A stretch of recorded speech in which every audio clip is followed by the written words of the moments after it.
ఇప్పటికే బంగ్లాదేశ్ మత్స్యకారుల బోట్ పాడవటంతోనే వాళ్ళు దారి తప్పి శ్రీకాకుళం సముద్ర తీరానికి వచ్చారని డి మత్స్యలేశం వాసులు చెబుతున్నారు. అందుకే వాళ్లను కాపాడి ఒడ్డుకు చేర్చామని, ఆ తర్వాత వాళ్లకు భోజన ఏర్పాట్లు సైతం చేశామని తెలిపారు. 3 రోజుల తర్వాత బోటు పనిచేయకపోవడంతో సుమారు 15 రోజులు సముద్రంలోనే వారు ఉండిపోయారని చెబుతున్నారు. మరింత సమాచారం మా ప్రతినిధి షణ్ముఖ్ అందిస్తారు. శ్రీకాకుళం జిల్లా మూసవానిపేట డి మత్స్యలేశం సముద్ర తీరంలోకి బంగ్లాదేశ్కి చెందినటువంటి బోట్ వచ్చేసింది. అది పెద్ద సంచలనంగా మారింది. అయితే అక్కడ దానికి సంబంధించిన ఆ బంగ్లాదేశ్ మత్స్యకారులు ఎవరైతే ఉన్నారో వాళ్ళందరినీ కూడా ఈ ఒడ్డుకు తీసుకుని వచ్చి వాళ్ళకి ముందుగా భోజనం పెట్టి ఆ తర్వాత చలిమంటలు వేసి వాళ్ళకి సంబంధించినటువంటి వివరాలు తెలుసుకున్నటువంటి మత్స్యకారులు, స్థానిక మత్స్యకారులు మనతో ఉన్నారు. అసలు ఆ రోజు ఏం జరిగింది, వాళ్ళ నుంచి ఎలాంటి వివరాలు సేకరించారు అనే విషయాన్ని వాళ్ళని అడిగి తెలుసుకునే ప్రయత్నం చేద్దాం. చెప్పండి, అసలు మీరు వాళ్ళు ఇక్కడికి వచ్చారు, వాళ్ళని ఎందుకు అసలు ఫస్ట్ అనుమానించాల్సిన అవసరం ఎలా వచ్చింది? మేము ఇక్కడికి వచ్చిన అవమానం అంటే మేము ఆనాడు బోట్ అయితే ఇంతవరకు మేము ఇక్కడ చూడపోవడము, ఇక్కడికి వచ్చి నంగారేయడము మాకు డౌట్ వచ్చి తెలుసా అధికారులకు ఫోన్ చేసాం. ఫోన్ చేస్తే వాళ్ళు ఫోన్ చేసిన వెంటనే వాళ్ళు వచ్చారు.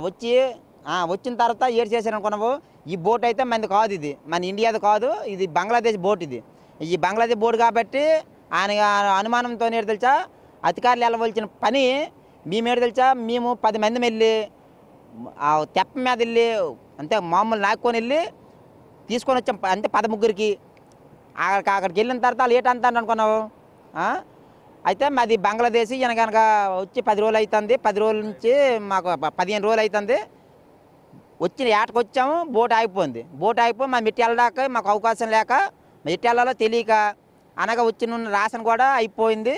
ఇంకో ఇక్కడికి వచ్చాము. ఇక్కడికి వచ్చి మా భయంతోనే మేము ఇక్కడ ఉండిపోయాము. ఎవరికి జాబా చేస్తే ఎవరు వస్తే ఏటి చేస్తారు అనుకొని మేము ఏడలో మేము ఎవరికి జాబా చేయలు. అంటే ఇప్పుడు వాళ్ళు అలా చెప్తున్నారు, మేము తప్పించుకోవడం కోసం అలా చెప్పి ఉండొచ్చేమో. నిజంగానే వాళ్ళు తప్పిపోయి వచ్చారా, లేకపోతే ఏదైనా కుట్రకోణం ఉందని మీరు ఏమైనా? ఏటి అదేటి లేదు. ఎందుకంటే మేము వెళ్ళాం కాబట్టి 10 మంది వెళ్ళాం. మేము తెప్ప మీద వెళ్ళాం కాబట్టి వాళ్ళు ఉన్నాయి, అన్నీ ఉన్నాయి. అంతే వాళ్ళే మన్నాటోళ్ళు. కానీ అంతే మేము వెళ్ళిన తర్వాత ఏడుస్తాంటే ఇక్కడ ఏడుస్తుంటే మేము తెలిసి మీకు బాధ ఎట్లేదు మేము, ఎందుకంటే మొత్తం చెక్ చేసాం కాబట్టి. అంతే మాతోనూ పోలీస్ ఆఫీసర్ వచ్చారు, ఇదే మినిమం పోలీసులు వచ్చారు. వచ్చిన తర్వాత అతను కూడా వచ్చి చూసుకున్నారు మొత్తం. వీళ్ళు మామూలు మన్నాడు మర్చిపోలేని వీళ్ళు అనుకుని ఆ ఇప్పు తెలిసి ఆ తెప్ప మీద తీసుకొచ్చి ఫస్ట్ 10 మందికి తీసుకొచ్చాం. ఆ తర్వాత మళ్ళీ 3 తీసుకొచ్చి ఇక్కడ తీసుకొచ్చి మంటలేసి ఉడికిపోతున్నారు. ఉడికిపోతుంటే వాళ్ళకి మంటలేసి కాపేసి ఆ ఇప్పును అన్న అంతే భోజనం పార్సల్ తెప్పించేసి భోజనం పెట్టేసి అప్పుడు అధికారులు అందరూ వచ్చి వాళ్ళకి మళ్ళీ బోట్లో కూడా బిస్కెట్లు, వాటర్ బాటిల్ మా వాళ్ళు ఇక్కడ ఉన్నారు కదా సర్పంచ్లు, ఎంపీటీసీలు వీళ్ళు వాళ్ళు ఇచ్చిన తర్వాత మేము అక్కడికి వెళ్ళి వాళ్ళకి ఇచ్చేసి వాళ్ళకి అంత శుభ్రంగా తీసుకొచ్చి ఇక్కడ జట్టి మీద అంతే ఒడ్డుకి తీసుకొచ్చాం. అంటే మీరు మత్స్యకారులు కాబట్టి అసలు తప్పిపోవడం అనేది ఎలా జరుగుతుంది, దానిపైన మీకు ఒక అవగాహన ఉంటుంది కదా? మిషన్ అంతే వాళ్ళు రావడము అడిగాం. మాకు కొద్దిగా హిందీ వచ్చు. అడిగితే ఏడు చెప్పారు తెలిసి మేము వచ్చి 3 రోజుల తర్వాత బోట్ ఆగిపోయింది. ఆగిపోయిన తర్వాత మేము మరి ఇట్టి వెళ్ళడానికి మాకు అయ్యింది కాదు. ఆయన బట్టి తెలిసి ఎట్టి వెళ్తానమో తెలియక అనగా ఈ తూర్పు గాలి కాబట్టి మన బంగ్లాదేశ్ నీటిలో ఉంది. అటు నుంచి తూర్పు గాలికి ఇటుకు వచ్చి అనగా ఇక్కడికి వచ్చేవాడికి దరిపడ్డారు. అయితే ఇప్పుడు అక్కడ బోట్ ఆగిపోయిన తర్వాత ఇటువైపు అంటే అలల ద్వారా ఇలా వచ్చేసింది తప్ప వాళ్ళేమి మామూలుగా మిషన్ ద్వారా కూడా ఏం రాలేదు? లేదు. ఎందుకంటే చూసాం కాబట్టి మిషన్ ద్వారా అయితే వాళ్ళు రాలేదు. అదేనా కత్తావల సాయంతోనే వాళ్ళకి ఐడియా వచ్చిందో లేకపోతే వెనకొచ్చింది, కానీ కత్తావల సాయంతో మేము చూసాం కాబట్టి కత్తావల సాయంతోనే వచ్చారు వాళ్ళు కోళ్ళు వేసుకొని. అంతే కోళ్ళు అంటే పెద్దవి డ్రేకులు లాగా ఆ తిట్టులతోనే వాళ్ళతో అంతే నాకుకొని వచ్చారు. నాకుకొని వచ్చి అక్కడ నంగరేసారు. అది 12 గంటలకి, ఆదివారం 12 గంటలకి.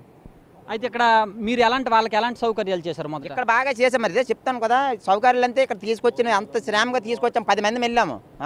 10 మంది వెళ్ళి వాళ్ళకి దక్క నేకంటే ఇక్కడ తీసుకొచ్చి అంతే చలితో ఉడికిపోతారు అనుకొని మేము మంట వేసి వాళ్ళకి ఇప్పుడు మరి ఇక్కడ తీసుకొచ్చి మా వాళ్ళు భోజనాలు తెస్తే భోజనాలు ఎట్టేసి పార్సల్ భోజనాలు ఎట్టేసి అప్పుడు మరి ఎక్కడ పంపించారు, కలిపట్నం ఎక్కడ పంపించారంట.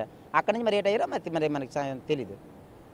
అది ఇక్కడ స్థానికులు చెప్తున్న వివరాలను బట్టి మనం చూసుకున్నట్టయితే బంగ్లాదేశ్ నుంచి వచ్చినటువంటి వాళ్ళు 3 రోజుల వరకు ఈ సముద్రంలో ఉన్నారు. 3 రోజుల వరకు వాళ్ళ బోటుకు సంబంధించినటువంటి యంత్రాలు అనేవి బాగానే పనిచేసి ఆ తర్వాత 3 రోజుల తర్వాత ఆ యంత్రం పని చేయకపోవడం కారణంగా ఆ అలల తాకిడికి ఆ అలల ద్వారా వాళ్ళు ఇటువైపు వచ్చేసారు, ఇటువైపు వెళ్తున్నాం అనే విషయం కూడా వాళ్ళకి తెలియలేదు. ఇటువైపు వచ్చారు. ఇక్కడికి వచ్చిన తర్వాత మన మత్స్యకారులు ఎవరైతే ఉన్నారో వాళ్ళందరూ కూడా ఇటువంటి బోట్ని మేము ఎప్పుడూ చూడలేదు, ఇదేదో అనుమానాస్పదంగా ఉంది అని చెప్పేసి అధికారులకు సమాచారం ఇచ్చారు. ఆ తర్వాత అధికారులు కూడా వీళ్ళ సాయంతో అక్కడికి వెళ్ళి ఆ బోట్ని చూసిన తర్వాత అది బంగ్లాదేశ్కి సంబంధించిందని తేలింది. ఆ తర్వాత వాళ్ళందరినీ ప్రశ్నించిన తర్వాత అక్కడ ఎలాంటి కుట్రకోణం కూడా లేదు అని చెప్పేసి కూడా ఇక్కడ మత్స్యకారులు కూడా చెప్తున్నారు. కేవలం ఆ దారి తప్పి మిషన్ ఆగిపోవడం కారణంగా వచ్చి ఉండిపోయారు అని చెప్పేసి వాళ్ళు చెప్తున్నటువంటి పరిస్థితి. కెమెరామెన్ నాగరాజుతో షణ్ముఖ్, బిగ్ టీవీ, శ్రీకాకుళం నుంచి.